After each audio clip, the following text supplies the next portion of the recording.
mensaje en esta mañana, y vais a ver aquí que estoy ya hasta la cabeza con los judaizantes. El título del mensaje en esta mañana es Yeshua HaMashiach.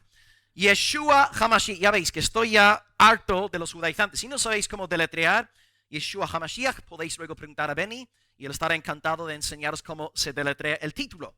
Yeshua HaMashiach, ¿por qué? Bueno, en arameo significa que Jesús es el Mesías. Y lo que vamos a ver hoy en el texto es una gran controversia en cuanto a Jesús. Algunos piensan que Él es el Mesías, otros piensan que no es el Mesías. Y bueno, esto es lo que vamos a encontrar en el texto. Así que título general, Yeshua HaMashiach, Juan 7, 40 al 52. Vamos a leer el texto y así acabamos Juan 7. De nuevo, estamos en el marco de la fiesta de los tabernáculos, una de las 7 fiestas obligatorias en Israel. Juan 7, 40 al 52. Perdón, 53. Dice el texto.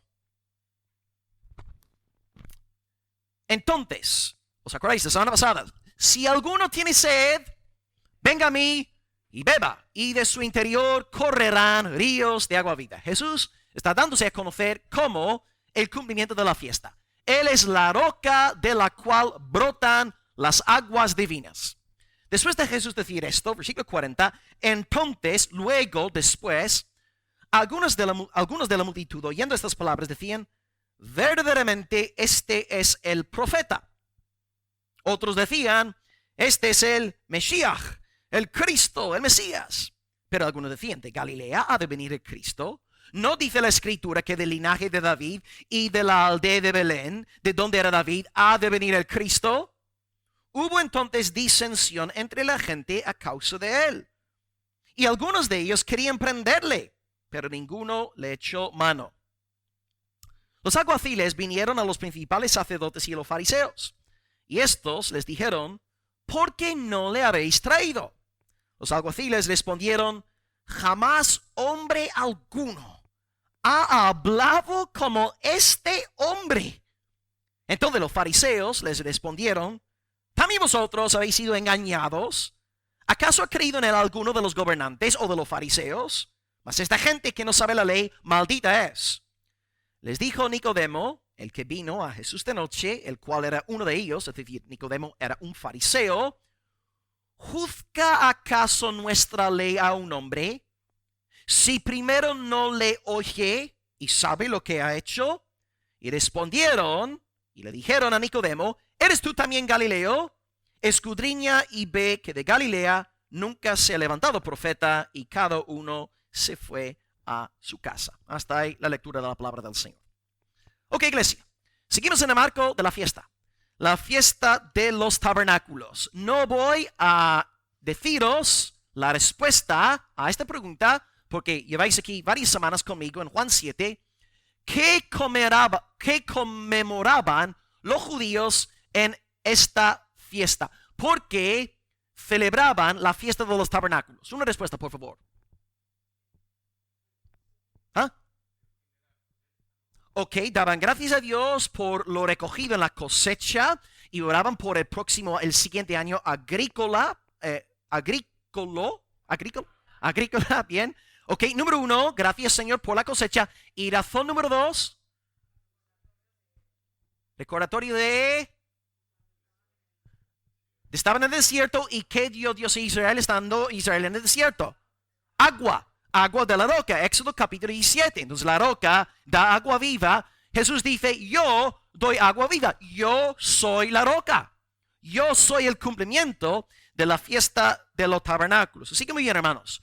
Número 1, daban gracias por la cosecha, pidiendo por el siguiente año agrícola. Número 2, conmemoraban la historia de Israel. Dios había provisto, Dios había suplido las necesidades de su pueblo. Entonces Jesús es el cumplimiento de la fiesta, y esto encaja con la teología de Juan, porque desde que empezamos esta serie en marzo del año pasado, hemos venido viendo cómo Jesús cumple una y otra vez los símbolos del Antiguo Testamento. Por ejemplo, Jesús es el verdadero tabernáculo, Jesús es el verdadero templo, Jesús es la escalera de Jacob, Jesús es la serpiente en el desierto, Jesús es el cordero pascual, etcétera, etcétera. Juan nos está diciendo, Jesús es el cumplimiento del Antiguo Testamento. Con esto en mente vamos a exponer nuestro texto con 3 puntos y son los siguientes. Número 1, la gente, versículos 40 al 44, la gente. Número 2, los líderes, 45 al 49, y número 3, Nicodemo, 50 al 53. Por cierto, este varón, no sé si os acordáis, ya estudiamos a Nicodemo en esta iglesia. Cuando estuvimos exponiendo Juan capítulo 3, Nicodemo ya sale y leeremos en el tercer punto este pasaje de Juan 3. Ok, repito. Yeshua HaMashiach. Punto número 1, la gente. Punto número 2, los líderes. Punto número 3, Nicodemo. Empezamos leyendo versículos 40 y 44, la gente. Y vamos a ver 4 divisiones. El pueblo está dividido en 4. Algunos moderados, algunos extremistas, algunos simpatizantes, otros antagónicos. Juan 7, del 40 al 44. Entonces decían algunos de la multitud, oyendo estas palabras, decían, este verdaderamente es el profeta. Y quisiera que subrayéis, al menos, mentalmente en vuestras Biblias, el sustantivo definido, el artículo definido aquí, el profeta. Explicaré esto en un momento. Este es el profeta. Otros decían, este es el Cristo. Pero algunos decían, de Galilea ha de venir el Cristo. No dice la Escritura que del linaje de David y de la aldea de Belén, de donde era David, ha de venir el Cristo. Entonces hubo disensión entre la gente a causa de él. Y algunos de ellos querían prenderle, pero ninguno le echó mano. 4 grupos entre esa multitud. Algunos simpatizantes, otros antagónicos a la causa del Señor. Vemos entonces aquí en este texto 2 grupos simpatizantes y 2 grupos antagónicos. Vamos a empezar pues con los grupos simpatizantes. Grupo número 1 los he llamado los proféticos. Los proféticos, porque en el versículo 40 ellos piensan que Jesús es un profeta, no. Él, de nuevo, por favor, subrayad este artículo definido. El profeta. Ahora, para un israelita, el profeta cobra un sentido que a veces los gentiles perdemos, ¿no? Porque no somos de esta tradición judía. Ellos están pensando en el profeta anunciado por Moisés.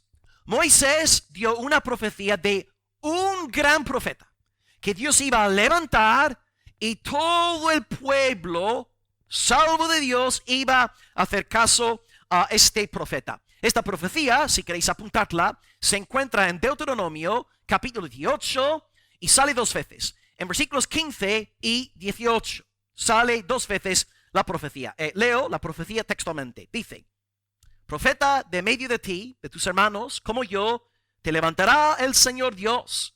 A él oiréis.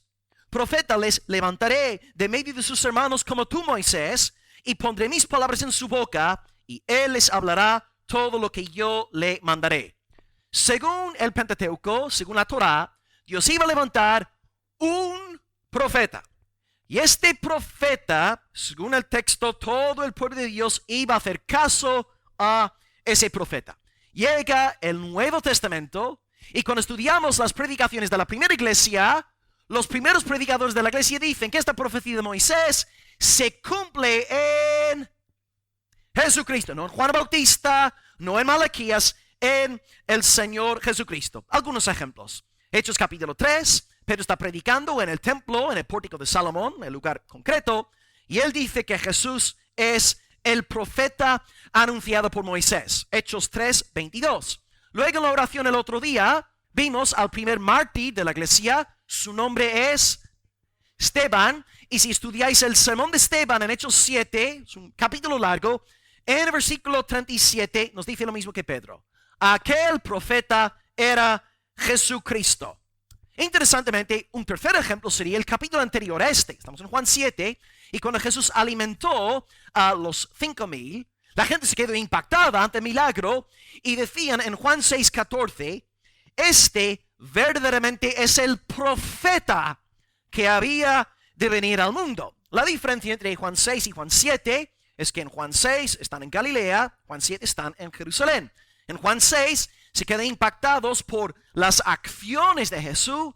En Juan 7 se quedan impresionados por sus palabras. Están pensando en términos de Moisés. Moisés habla de el profeta y están diciendo, ¿será este Nazareno el profeta profetizado por Moisés? Entonces Moisés anuncia esta profecía, se cumple en Jesús. Entonces es correcto, sé que puede sonar raro para un cristiano, pero es correcto, bíblicamente hablando, referirnos a Jesús como profeta. Él es un profeta, porque Él nos predica, Él nos transmite, Él nos enseña la palabra del Señor. Dice el artículo 8.10 de la Confesión de Londres, que estamos estudiando como iglesia, por nuestra ignorancia, tenemos necesidad del oficio profético de Cristo. Cristo es profeta porque nos alumbra. Y al alumbrarnos, disipa nuestra ignorancia espiritual. Jesús es profeta. Joel Beeke explica esta idea de la siguiente manera. El pecado es la negativa a escuchar la palabra de Dios y responder con fe y fidelidad, con la consecuencia de la necedad y la dureza espiritual hacia Dios. Y esto lo cura Cristo con su obra profética. Os pido perdón, pero en esta mañana estoy predicando una iglesia repleta de ignorantes. Todos sois unos ignorantes por naturaleza. Estáis todos en oscuridad espiritual. Pero aleluya, llega la luz del mundo. Llega el profeta de profetas Jesucristo y Él os enseña luz.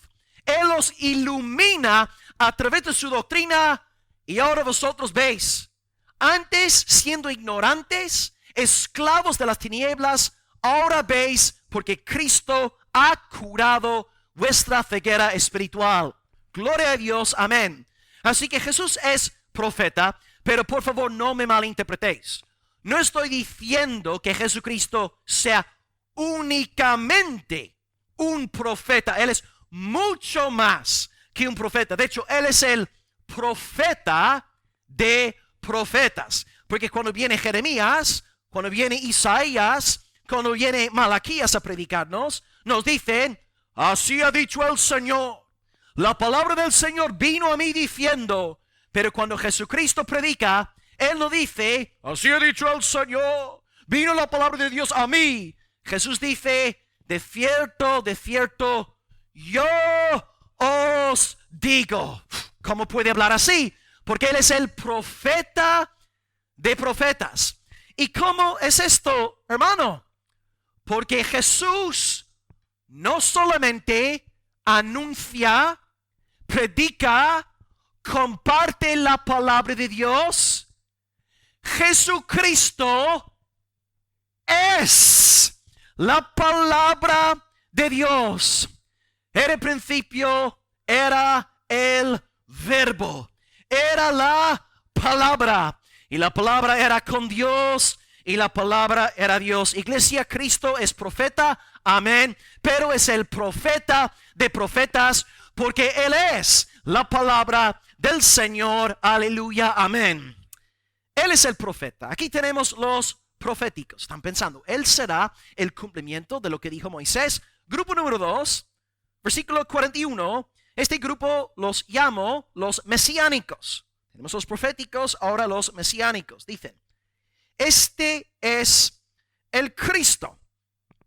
Entonces ellos están pensando en términos mesiánicos, en términos cristológicos. El tema es que nosotros como cristianos del siglo XXI entendemos de sobra que Cristo es profeta y Mesías.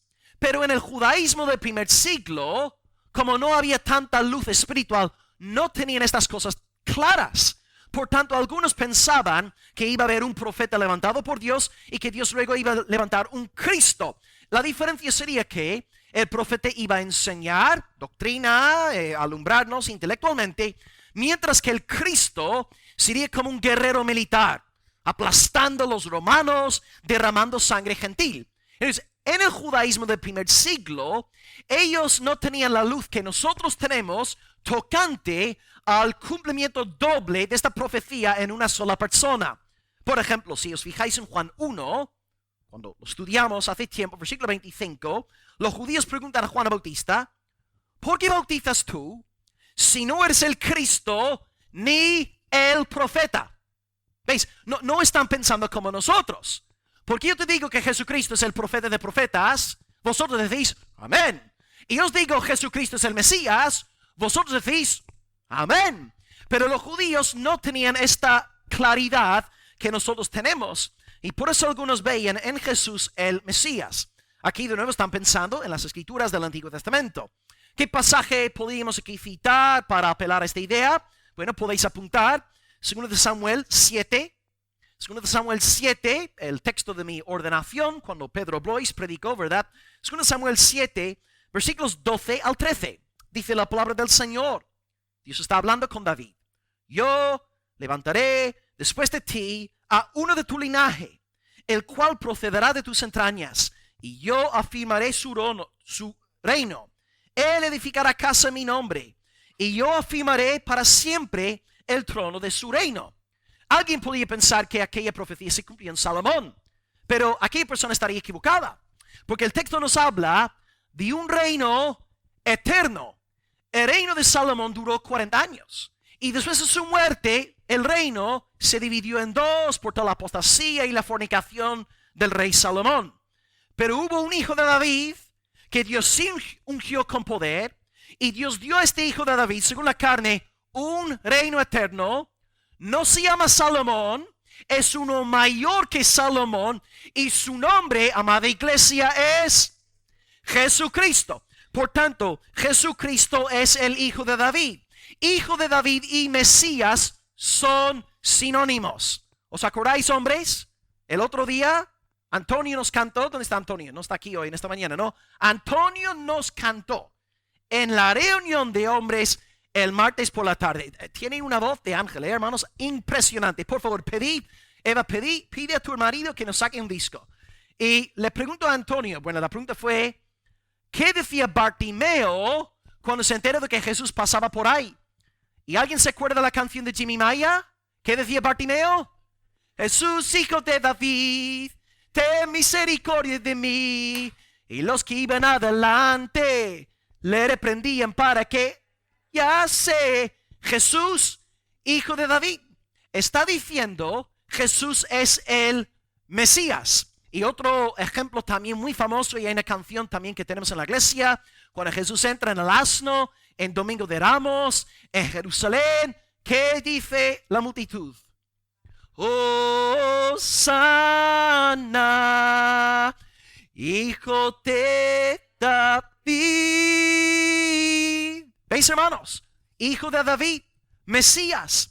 David, su hijo, iba a ser el Mesías. Por tanto, el segundo grupo cree en Jesús como Cristo. Piensan que Él vendrá para derramar la sangre de los romanos. Entonces, en primer lugar, tenemos dos grupos simpatizantes que están a favor de Jesús. No es que vean al Señor de manera perfecta, pero ven ciertas facetas en Él que, bueno, encajan con su cosmovisión. En primer lugar, tenemos los proféticos. En segundo lugar, tenemos los mesiánicos. Pero 20 siglos más tarde, tú y yo ahora sabemos que el Mesías es el profeta y el profeta es el Mesías. No son dos personas diferentes, es la misma persona.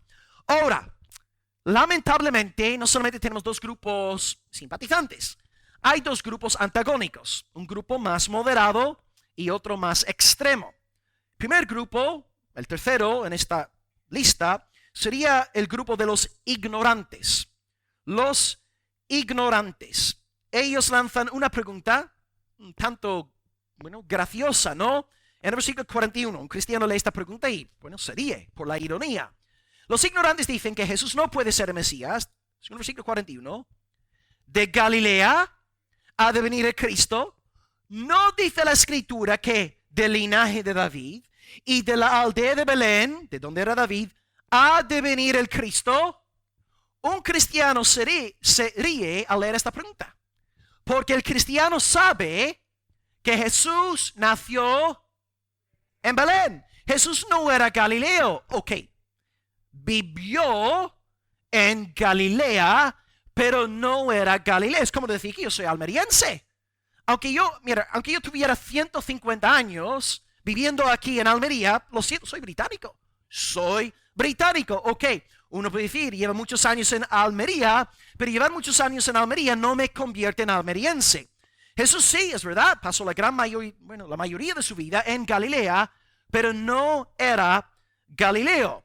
Yo sé que esto no sale en Juan, pero si tú lees el Evangelio de Mateo o el Evangelio de Lucas, verás que en Mateo 2 y en Lucas 2 nombran a Belén como el lugar de nacimiento del Señor. Se presentan los padres, la madre y el padre putativo, adoptivo de Jesús, José, en el sur, para empadronarse por este censo promulgado por Augusto César, un hombre que tú y yo conocemos como Octavio.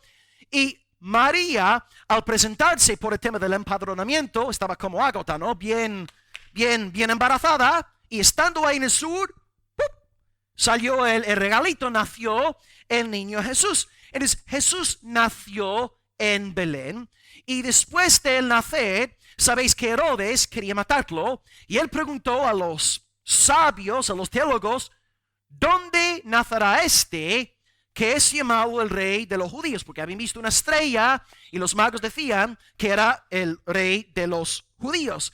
Y los teólogos responden con una cita de Miqueas, versículo 2, y a ver si alguien me puede decir qué dice Miqueas 5, versículo 2, tocante al lugar de nacimiento de Mesías. Saldrá Diana, saldrá el que me será por gobernador en Israel, y sus salidas son desde la eternidad hasta la eternidad. Entonces, ellos sabían que el Mesías tenía que nacer en Belén, y ya que Herodes quería matar al niño Jesús, ¿qué hizo la Sagrada Familia? Gracias a una advertencia divina. ¿Huyeron a dónde? ¿A Almería? A Egipto, para que se cumpliera la profecía de Egipto llamé a mi hijo. Y luego, después de Herodes morir, volvieron a instalarse en Nazaret de Galilea. Entonces, con razón piensan que Jesús es Galileo. No habían estudiado bien su historia personal. No habían echado un vistazo a su currículum. Jesús había nacido en Belén de Judea, en el sur. No era Galileo. Irónicamente, aquí los hombres que están rechazando el mesíasco de Jesús lo hacen en el nombre de las Escrituras. Porque aquí en el versículo 42 dicen, ¿no dice la Escritura que del linaje de David y de Belén ha de nacer el Cristo? Entonces vemos cómo Satanás, de forma astuta, puede llevar a los no regenerados a abusar de la palabra de Dios, incluso a justificar su pecado apelando a textos de manera incorrecta. Benny nos leyó el Salmo 91 en esta mañana antes de cantar la última alabanza. Pero Benny no es la única persona que ha citado textualmente el Salmo 91. Porque cuando alguien se encontró con Cristo en el desierto, también citó textualmente el Salmo 91. ¿Y quién era? Satanás. Satanás cita el Salmo 91. Benny cita el Salmo 91. Sacad vosotros vuestras conclusiones. Yo no voy a decir absolutamente nada. Pero podéis ver, Satanás es tan sucio, tan asqueroso y vil, que él puede usar las cosas santas de Dios y pervertirlas para justificar mentiras. Mucho cuidado con torcer la santa palabra de Dios. No todos los que predican la palabra. Es fácil subir al púlpito y citar unos cuantos versos. Otra cosa es ser fiel a lo que aquellos versículos quieren decir. Entonces tenemos a los proféticos, tenemos a los mesiánicos, tenemos a los ignorantes, que son más o menos moderados, y luego aquí tenemos los extremistas. Cuarto punto, aquellos que quieren apoderarse del Señor. Podemos llamarlos los violentos. Dice versículo 44. Entonces tenemos tres grupos: proféticos, mesiánicos, los ignorantes. Y número 4, versículo 44, algunos de ellos querían prenderle. Ahora, ¿por qué querían prenderle? ¿Darle un regalo de cumpleaños? ¿Darle un besito? Gracias por tu ministerio, Pastor Jesús. ¿Por qué pensáis que querían prender al Señor? Sí, sí, Señor, en efecto. Entonces ellos querían apoderarse de él. Ahora yo creo que la gracia común de Dios protegió al Salvador, porque ya que hemos dicho que hubo dos grupos simpatizantes ahí, los proféticos y los mesiánicos, creo que los violentos no se atrevieron a hacer nada. Porque claro, si hay dos grupos alrededor de Jesús que están apoyando su ministerio, y yo intento ahora apoderarme del Señor, ¿qué va a pasar conmigo? Me van a dar una paliza y María Ángeles me va a dar con su bolso, ¿no? Entonces ellos no le echaron mano. Vemos entonces cómo Dios el Padre estaba guardando a su Hijo en aquel momento. Su hora no había llegado. Sí, iba a llegar. Jesús iba a ser entregado, desde luego, pero no era el momento. Y quiero que veáis aquí, pues, amados, que Jesús provoca enemistad. Jesús provoca rechazo. Jesús es odiado en el mundo. Dice el versículo 43, hubo disensión entre la gente a causa de él. Proféticos, mesiánicos, ignorantes, violentos. Y hoy Jesús hace exactamente lo mismo. A veces la gente dice, ¿no? A los incrédulos, bueno, lo que tienes que hacer es creer en Jesús y Jesús va a traer mucha paz a tu casa. ¿Qué? Para nada. Mis problemas domésticos comenzaron en el día de mi nuevo nacimiento. Ahí es cuando yo empecé a tener dolores de cabeza como nunca antes. Empecé a ser rechazado, ¿no? Incluso criticado por los míos por seguir al Señor. No debemos decirle a nadie, cree en Jesús y Él pondrá paz en tu hogar. Falso. Falso. Jesús te dice, voy a citar a Jesús textualmente, Mateo 10:34, no penséis que he venido para traer paz a la tierra. Yo no he venido para traer paz, sino espada. He venido para poner en disensión al hombre contra su padre, a la hija contra su madre, a la nuera contra su suegra, y los enemigos del hombre serán los de su propia casa. Entonces, si tú eres un creyente y tienes un hijo que no quiere saber absolutamente nada del Señor, es normal que te rechace, es normal que te mire mal, es normal que te menosprecie. Y si tú tienes padres que no son creyentes y tú acabas de convertirte, es normal que experimentes rechazo. El mensaje de la Biblia no es abraza a Jesús y desaparecerán todos tus problemas. No. Si tú realmente abrazas a Jesús, vas a tener que enfrentar una nueva serie de problemas que antes no tenías.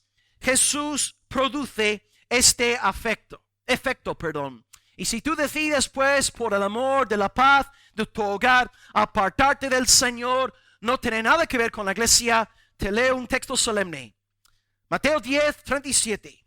El que ama a padre, el que ama a madre más que a mí, no es digno de mí. Y más fuerte todavía para los padres. El que ama a su hijo o el que ama a su hija más que a mí, no es digno de mí. Jesús viene para dividir la humanidad en dos. No viene para darnos paz doméstica. Ahora bien, si tú te conviertes, hermano, y tu esposa se convierte, sí, aleluya, habrá paz en el hogar. Una paz que antes no conocíais. Pero si en vuestras casas hay gente incrédula, es normal que haya disensión, división, vituperio, rechazo. Es la promesa de la palabra del Señor. Jesús nos dice en Juan 15:18. Si el mundo os aborrece, sabed que a mí me ha aborrecido antes que a vosotros. Ahora, si fuerais del mundo, el mundo os amaría como lo suyo. Pero porque no sois del mundo, porque yo os elegí del mundo, por eso el mundo os aborrece. Y acordaos de la palabra que yo os he dicho. El siervo no es mayor que su Señor. Si a mí me han perseguido, a vosotros también os... Palabra del Señor. Palabra del Señor.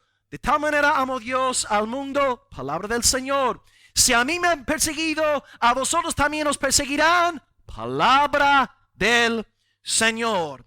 Nuestro Salvador hoy trae una espada y divide esta congregación en dos bloques, creyentes e incrédulos. Y por eso hay disensión. Incluso en las propias iglesias puede haber gente no regenerada.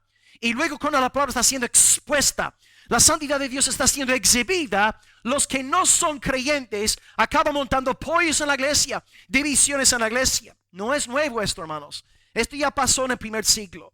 1 Corintios 11:19 dice Pablo, es necesario que entre vosotros haya divisiones para que se hagan manifiestos entre vosotros los que son aprobados. Cuando la palabra está siendo predicada, cuando Cristo está siendo exaltado, cuando las exigencias santas de Dios están siendo anunciadas en la iglesia, las ovejas crecerán, se animarán, cobrarán nuevas fuerzas, pero las cabras arderán con ira y con furia contra el predicador y contra el nombre del Señor.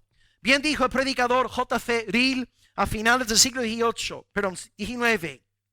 Muchas veces, dice Reel, un estado de tranquilidad absoluta y una ausencia de cualquier tipo de división en la iglesia no es un buen síntoma del estado de la congregación. Puede llegar a ser un síntoma de enfermedad y muerte espiritual. Y en tales casos, necesitamos preguntarnos a nosotros mismos, ¿está Cristo ahí? Cuando Cristo realmente está en una iglesia local, cuando Cristo está presente en una congregación, tarde o temprano se darán disensiones, se darán divisiones. Pero cuando la iglesia está apagada, mundana, sin fervor por el evangelio ni por Cristo, hay paz. Pero paz de la carne, paz mundana, paz inofensiva. Debemos acordarnos de que Cristo siempre produce división. Y el Señor también dice en Lucas 6:26, ay de vosotros, cuando todos los hombres hablen bien de vosotros, porque así hacían sus padres con los falsos profetas.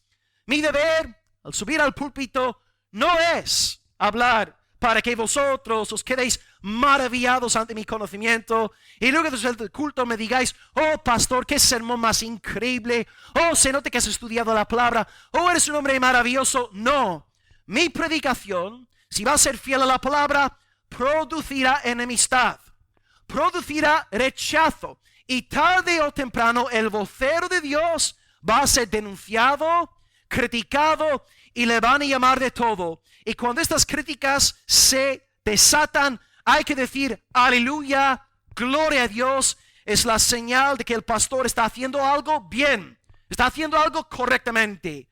Cuando todos hablan bien del pastor, algo va mal en la iglesia local.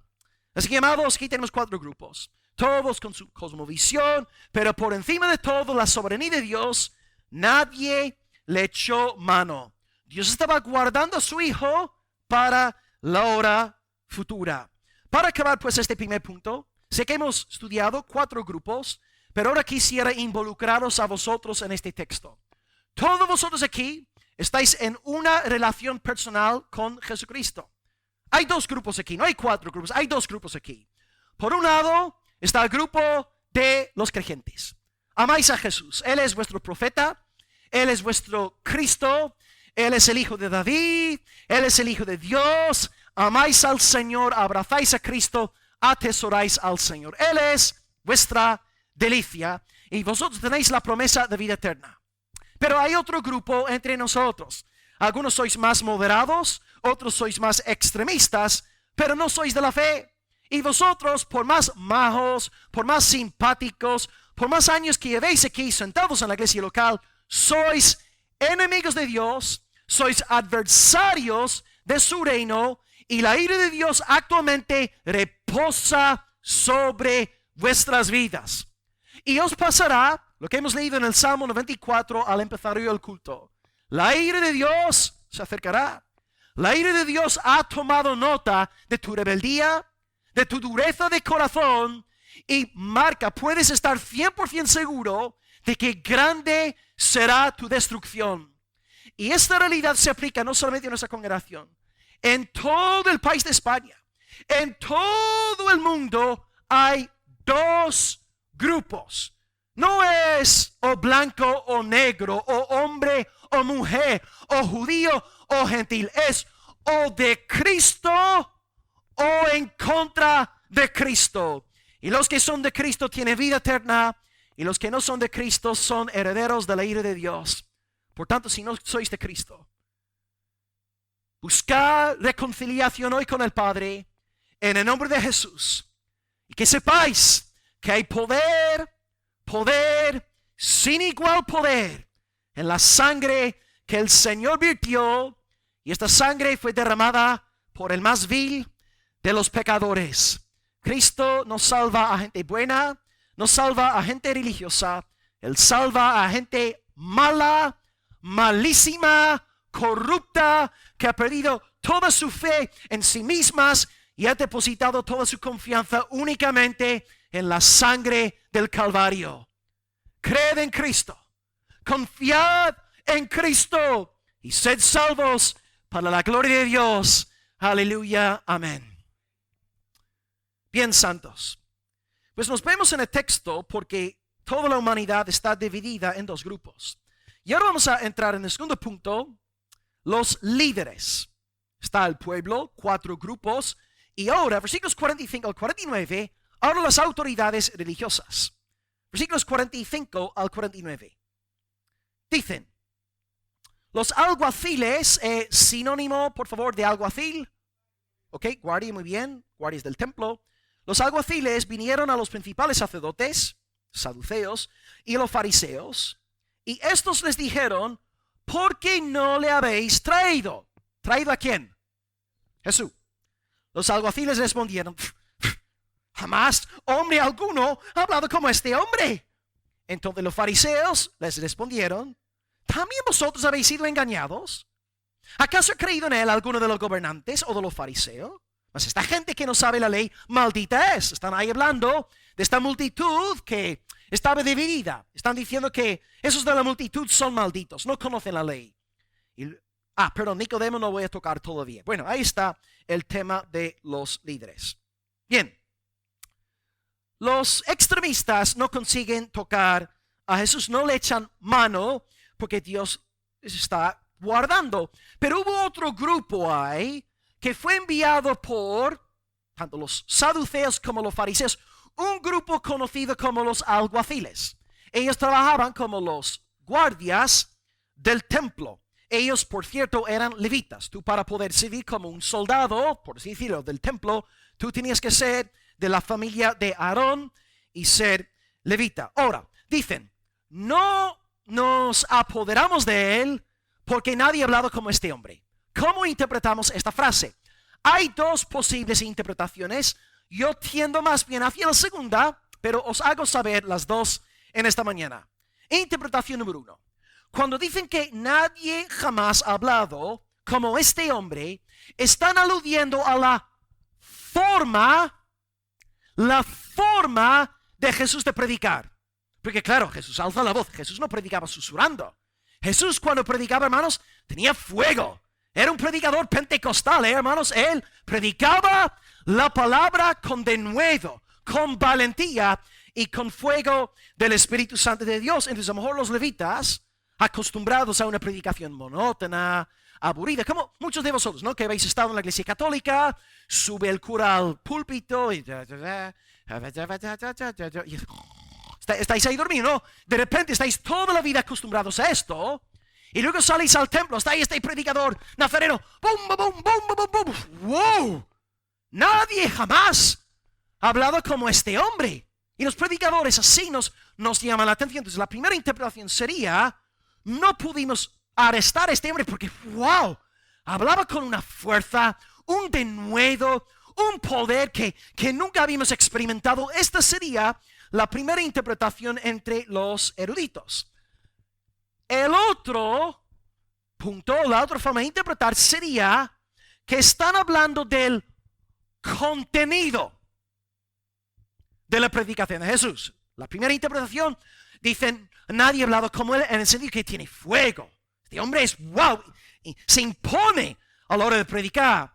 Pero la segunda interpretación sería que es el contenido de la predicación. Yo tiendo más bien hacia esta postura porque creo que entre los judíos, ciertamente algunos de los maestros habrían tenido algo de fuego, algo de pasión, y seguramente los levitas habrían de alguna manera sido expuestos a predicación fogosa en algún momento de sus vidas.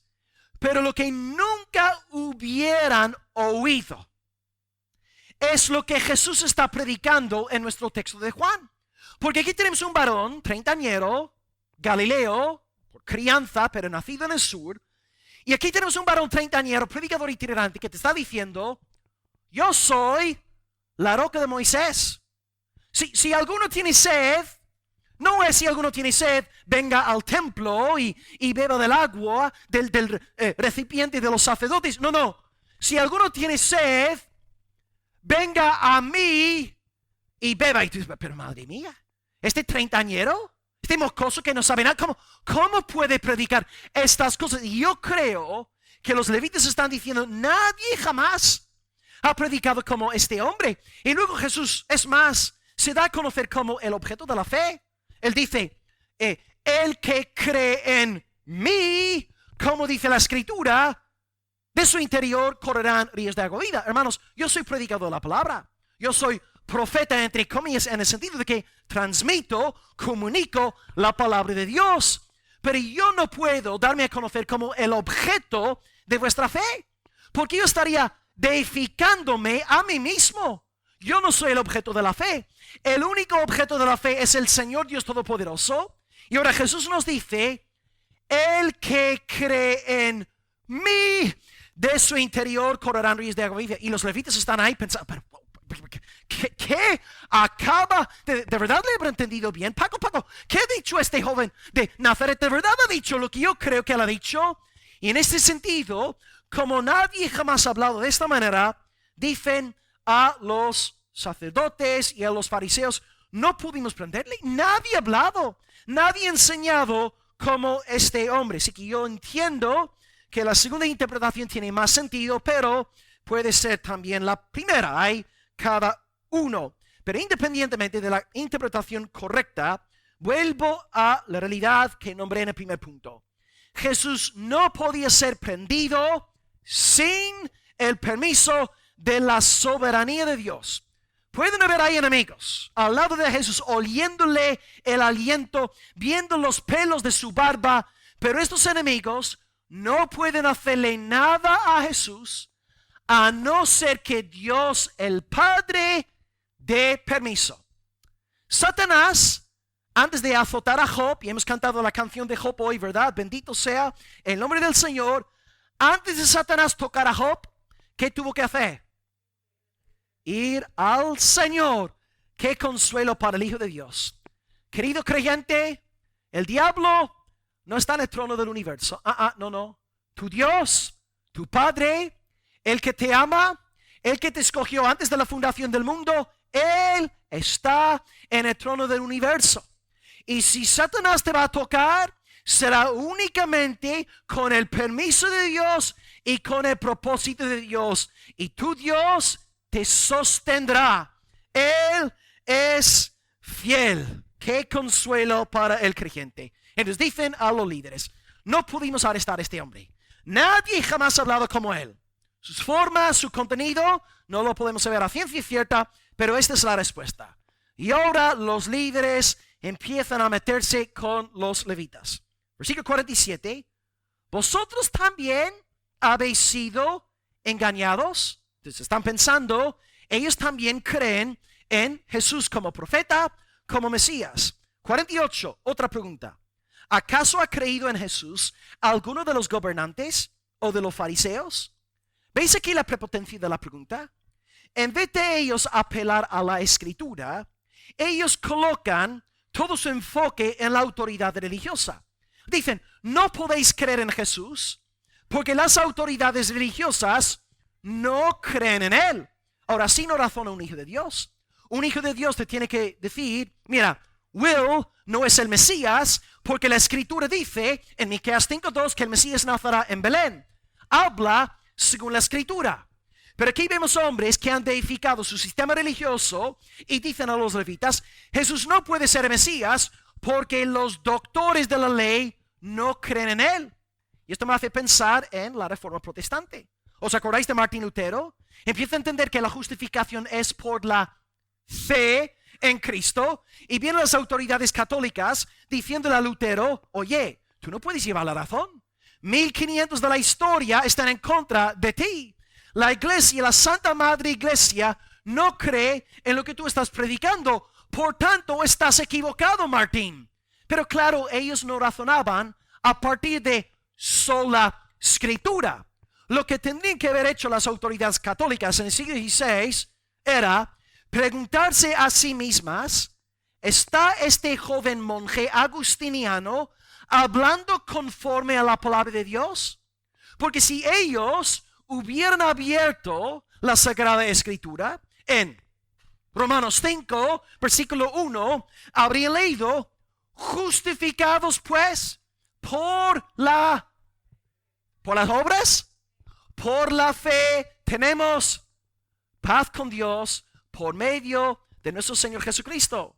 Entonces aquí vemos entre los judíos el error de la Iglesia Católica en la Reforma Protestante. Él coloca la autoridad de la Iglesia por encima de la autoridad de la Escritura. Y ahí está el gran error de la Iglesia Católica hasta el día de hoy. Ellos no creen en sola Escritura, sino en sola Eclesia. ¿Y dónde está el problema con sola Eclesia? Pues cuando el Papa y su colegiado de obispos empiezan a decirte a ti que hay que orar a la Virgen María, pues tú tienes que decir amén. Y cuando te dicen que además del cielo y del infierno existe un lugar llamado purgatorio, tú tienes que decir amén. Y cuando te dicen, no, la salvación no es por la fe únicamente, es por la fe más obras, tú tienes que decir amén. Porque das por sentado sola Eclesia. Pero si tú estás casado con sola Escritura y alguien te dice que María es co-redentora o co-mediadora, ¿qué le dices? Escrito está. Hay un mediador entre Dios y los hombres, Jesucristo hombre.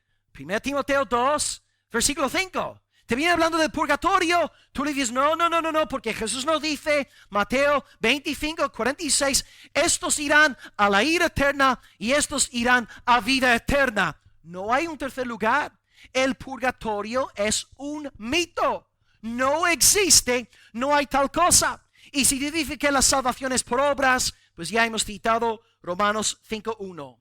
Como iglesia evangélica debemos huir de esta gran tentación de sola Eclesia. Tengo en mi móvil grabada una foto de un pastor estadounidense que dice, el error más grande de la iglesia evangélica es dar más peso a lo que dicen sus pastores a que lo que dice la palabra de Dios.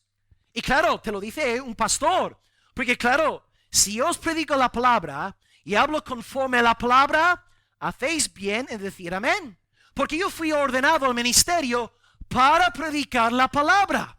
Pero cuando la iglesia convierte a su pastor en un papa, ahí comienza el peligro. Y por eso en esta mañana yo estoy predicando la palabra. Tenéis que estar examinando el mensaje. ¿Está el pastor hablando conforme a la palabra? ¿Es esta predicación bíblica? ¿Está siendo fiel al texto? Estas cosas están siempre en la mente de la oveja del Señor.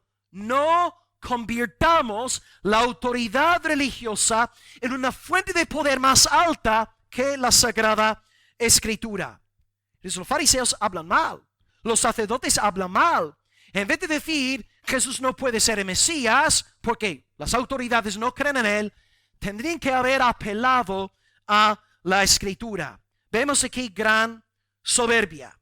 No amaban a Dios, sino a su sistema religioso. Y ahora versículo 49, vemos más de lo que hay en los líderes. No solamente soberbia, fijaos en cómo estos pastores de Israel hablan de sus ovejas. Es horrible. Versículo 49, esta gente que no sabe la ley, maldita es. Los líderes están pensando en la multitud que está alrededor de Jesús. Algunos dicen Él es el profeta. Otros dicen que Él es el Mesías. Son todos judíos. Están ahí para recibir enseñanza de los doctores y de los líderes. Pero fijaos en el corazón del hombre apóstata. Fijaos en el corazón de un pastor no llamado por Dios. Fijaos en cómo describe a la iglesia, al pueblo del Señor. Malditos son. Esa gente maldita es. Uno puede ser un gran doctor en teología.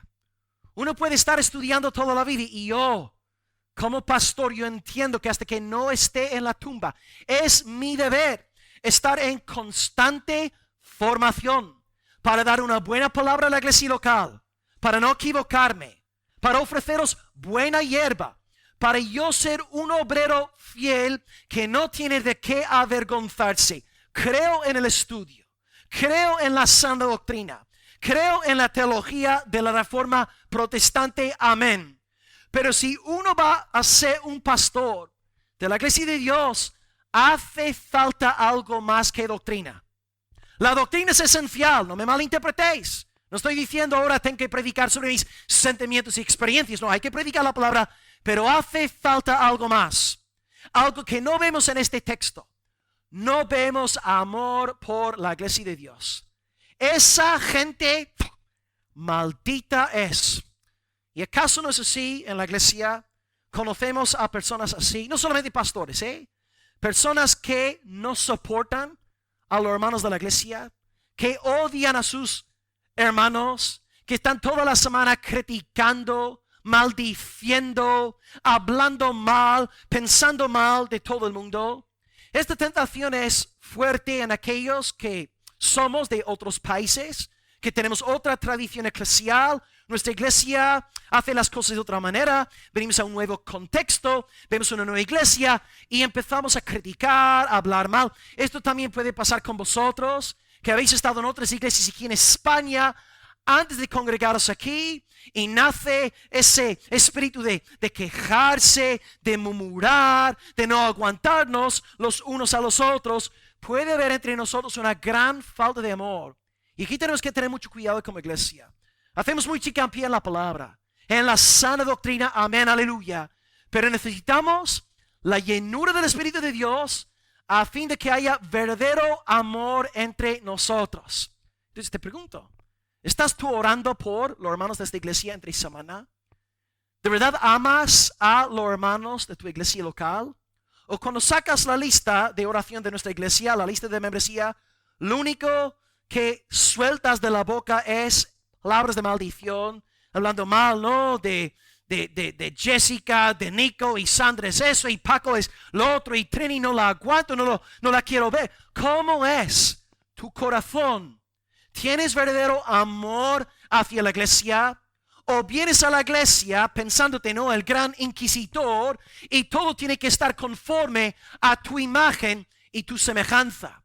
Cuidado con ser un doctor de la ley sin el amor del Espíritu Santo de Dios.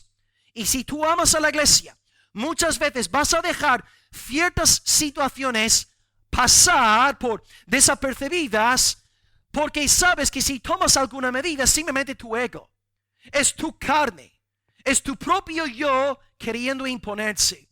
Así que, querido hermano, no vengas a la iglesia para imponer, para hablar mal, para criticar. Ven hoy a la iglesia para servir, para bendecir a los hermanos. Vamos a ver, a nivel práctico, no tenéis que contestar esta pregunta. ¿Cuándo fue la última vez que tú ayudaste a alguien en esta iglesia a nivel práctico? ¿Cuándo ayudaste a alguien en la semana pasada? O tu vida cristiana es, tu vida congregacional actual es, estás en el culto domingo por la mañana y el domingo siguiente no te vemos, no te conocemos, no haces nada para ayudar a nadie. Necesitamos amor, hermanos. Un cristianismo práctico. Además del cristianismo doctrinal, necesitamos cristianismo práctico. Dios nos guarde de esta fealdad farisaica. Esta fealdad de los saduceos de referirse a los adoradores como malditos. Aquí nosotros tenemos que defendernos los unos a los otros. Ahí está mi hermano Benny, a quien amo en el amor de Cristo. Y os digo aquí públicamente, nadie se atreve a hablarme mal de Benny estando yo delante. Porque este hombre es mi hermano en la fe. Y si tú te metes con Benny o si te metes con Alina, te estás metiendo conmigo. ¿Tú piensas que yo voy a permitirte que te acerques a mí para maldecir a mi esposa? ¿Para insultar a mis hijas? De ninguna manera. Si yo voy a defender a mi familia biológica con celo de Dios, ¿cuánto más no voy a defender a mis hermanos en la fe con el amor fraternal no fingido? Hermanos, no propaguemos chismes, no calumniemos a nadie y no permitimos que nadie difame a nadie ante nosotros. Si alguien dice, pues yo tengo un problema con Benny, pues muy bien, habla con Benny, llámale por móvil, no me vengas a mí a hablar mal de mi hermano en la fe. Cuidado con tener una sana doctrina y una práctica de odio, una conducta farisaica. Hermanos, os pregunto, en el primer lugar, primer punto, os pregunté por vuestra relación con Cristo. Ahora en el segundo punto os pregunto por vuestra relación con la iglesia local. ¿Tenéis el amor del Espíritu Santo en vuestros corazones? ¿Amáis la iglesia de Dios? ¿Defendéis la reputación de vuestros hermanos entre semana? Si sois de Cristo y amáis a Cristo, amaréis a su iglesia. Y el pueblo del Señor dice amén. En mayo hubo una muchacha, el tercer punto es muy breve, y ella se hizo viral en las redes sociales. Fue en el mes de mayo, si no me acuerdo mal, y sacó una chica de América Latina un póster delante de un catedral y decía, yo creo en Dios, pero no creo en la iglesia. No. Así no es, muchacha. Si tú de verdad amas a Dios, amas a la esposa de Dios. Y la esposa, con todas sus imperfecciones, porque esta iglesia nunca será perfecta, siempre estará en el camino de la santificación. Y si yo llego a estar aquí en esta iglesia hasta los 85 años, en el día de mi muerte, os profetizo que esta iglesia no será perfecta en el día de mi muerte. Habrá problemas, habrá conflictos entre hermanos, pero estamos en el camino de la santificación. Y si amamos a Dios y amamos a Cristo, amamos a la iglesia del Señor. No me hables de mí, de tu amor hacia el Señor Jesucristo, si no aguantas a tu hermano en la fe, porque como ya está escrito en 1 Juan 4, no me acuerdo del verso, en 4, ¿cómo puedes tú amar a Dios a quien no ves? Si no amas a tu hermano, veis a la hermana, ¿verdad? ¿La veis? Entonces tenéis que amarla. Y así de esta manera sabremos que de verdad amáis a Dios. Ahora, el tercer punto es extremadamente breve. Acabamos hablando ahora sobre Nicodemo. Y voy a invitaros a hacer algo, porque yo sé que hablé sobre Nicodemo el año pasado, en el mes de agosto. Sí, llevamos ya más de un año y 2 meses sin ver a Nicodemo. Rápidamente os invito a abrir la Biblia en Juan 3. Y si algún hermano podría leer en voz alta, Juan 3 del 1 al 12. Aquí veis la primera escena de Nicodemo en el Evangelio de Juan. Y ahora estaremos con el segundo punto, la segunda escena en Juan ahora 7. Juan 3 del 1 al 12. ¿Algún hermano o hermana, por favor?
Hasta ahí está bien. Muchas gracias, hermano. Ahora, Alfonso nos lee un texto, Juan 3, 18 meses más tarde, según los cálculos de Arthur Pink, estamos en Juan capítulo 7. Primera escena de Nicodemo, Juan 3. No es un hombre convertido. Segunda escena, Juan capítulo 7. Y agrego que habrá una tercera escena en el Evangelio de Juan con Nicodemo.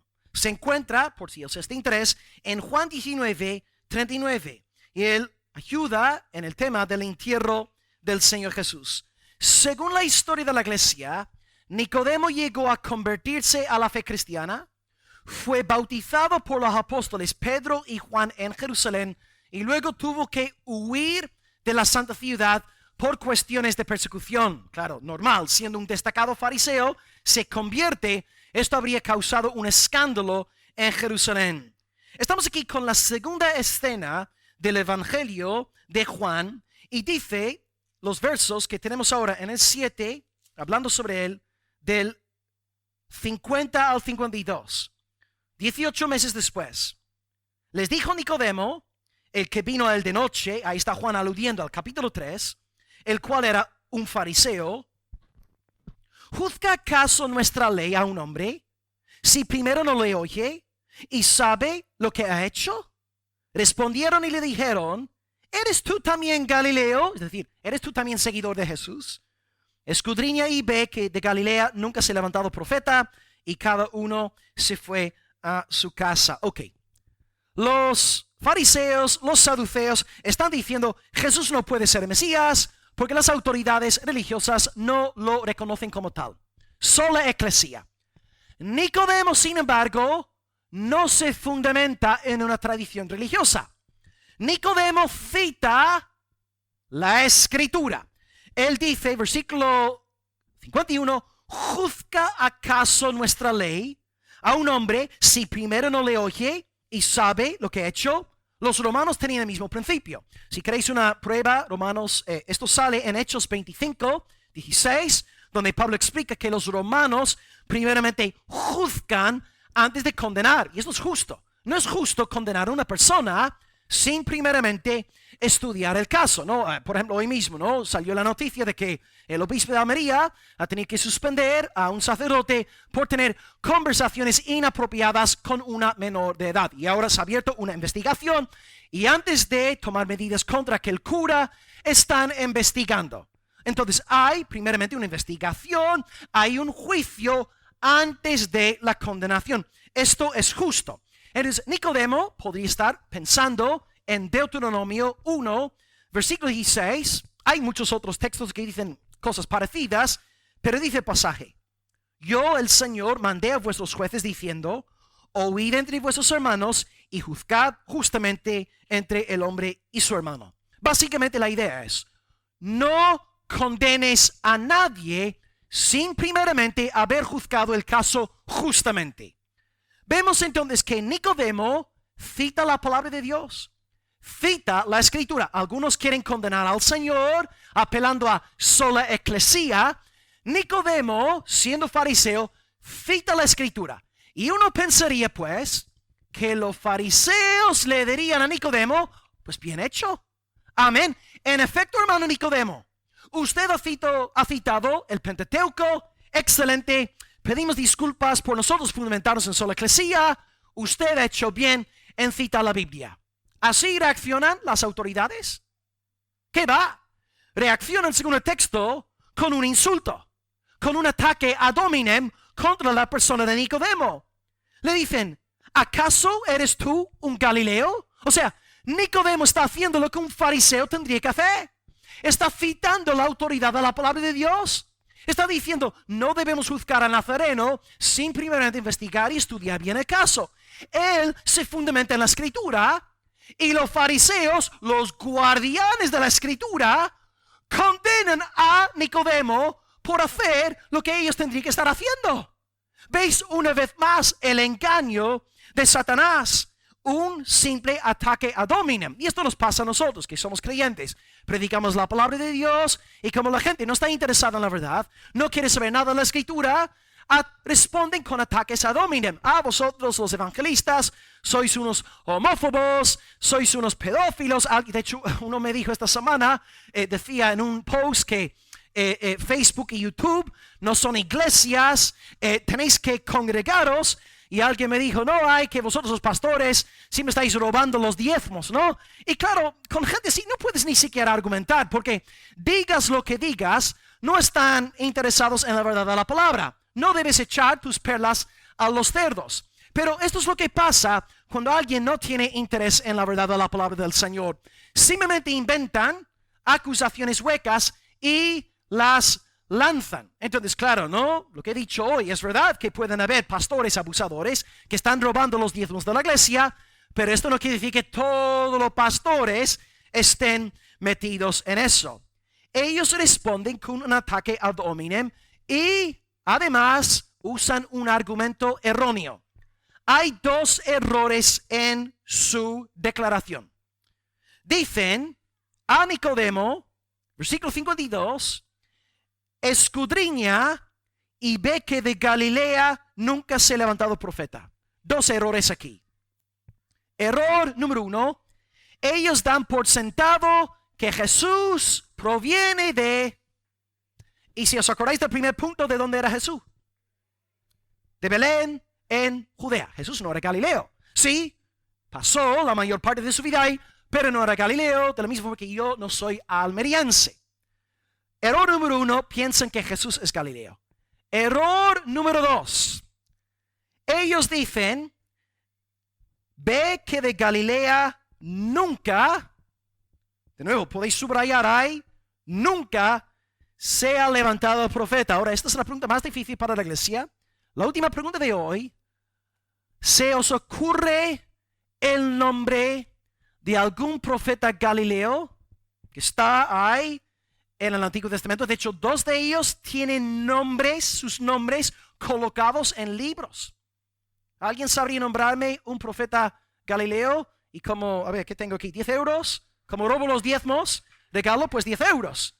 Un profeta Galileo, uno muy famoso que fue tragado por un pez bastante grande.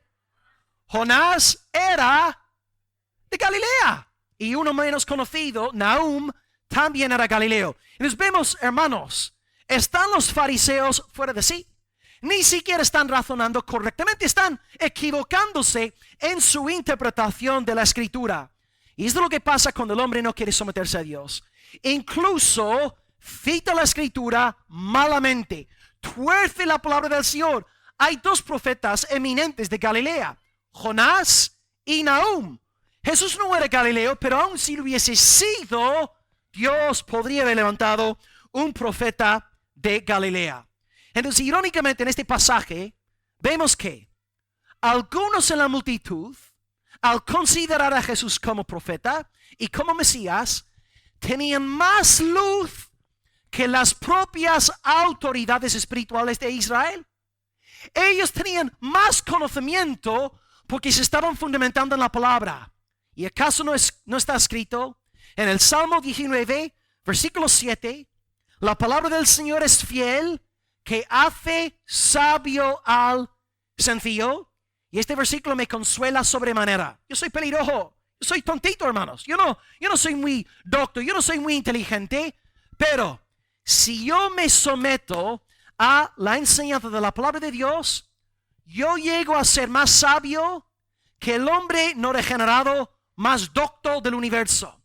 Porque aquí me enseña el Espíritu Santo del Señor. Los doctos de nuestra generación no saben de dónde vienen, no saben a dónde irán, pero nosotros que somos sencillitos, ovejas de un pelirrojillo, ¿verdad?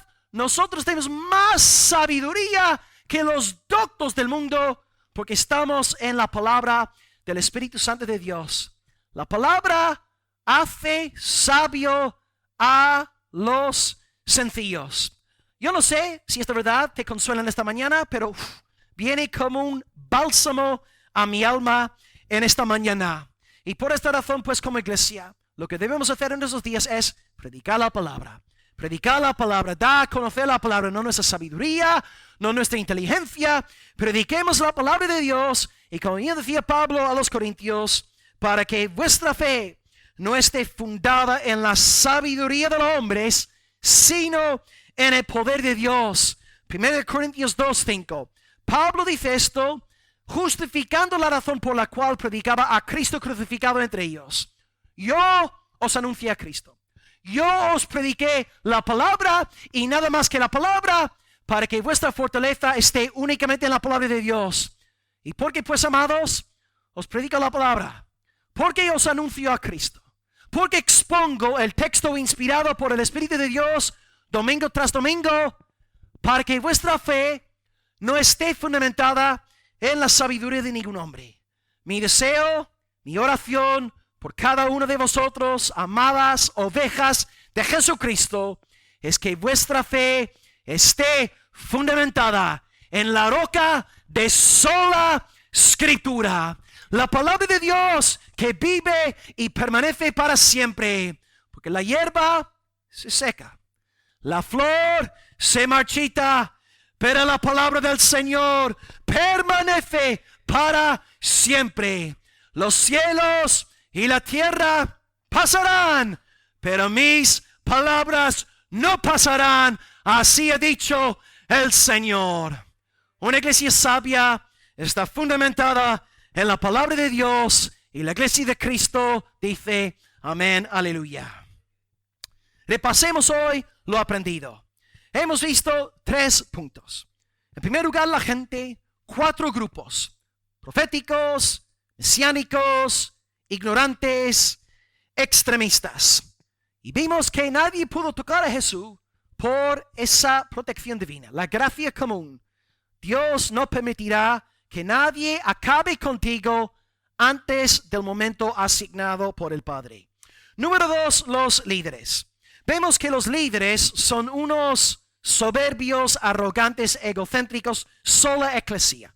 Jesús no puede ser Mesías porque ninguno de los grandes doctores cree en él. Esta es la filosofía de la Iglesia Católica Romana. Lutero no puede llevar la razón porque la Iglesia no está de acuerdo contigo. Tristemente, pues, los líderes a veces se creen más importantes que la palabra del Señor. Y número 3, Nicodemo. Hemos visto un varón en Juan 3, 18 meses más tarde en Juan 7 y luego después en Juan 19, y vemos que luego se convirtió al Señor. Y esto nos enseña que no todos vosotros aquí vais a tener un testimonio impactante. En la obra de salvación de Dios, algunos se convierten de repente, como Saulo, viajando para perseguir a los creyentes. Viene Cristo, ¡pum! Y Pablo se convierte por el poder de Dios. Pero hay otras conversiones que son más lentas, como las de Nicodemo, que es una obra de gracia en el corazón, que es paulatina. Y muchos de vosotros que habéis nacido en hogares cristianos, tenéis una experiencia así. A lo mejor no podéis decir una fecha de conversión, pero amáis a Cristo, abrazáis su evangelio, os reconocéis como pecadores, y Nicodemo es un buen modelo de una persona que va experimentando esta gracia progresiva en el alma. Así que, amados hermanos, seamos hallados fieles a Cristo, prediquemos la palabra a tiempo y fuera de tiempo, y que el lema de nuestra congregación no sea sola eclesia, que el lema no sea solo pastoro, que el lema de nuestra iglesia sea sola Escritura para la gloria de Dios. Oremos al Señor, dándole gracias por su palabra en esta mañana. Amén. Aleluya, Señor. Amén.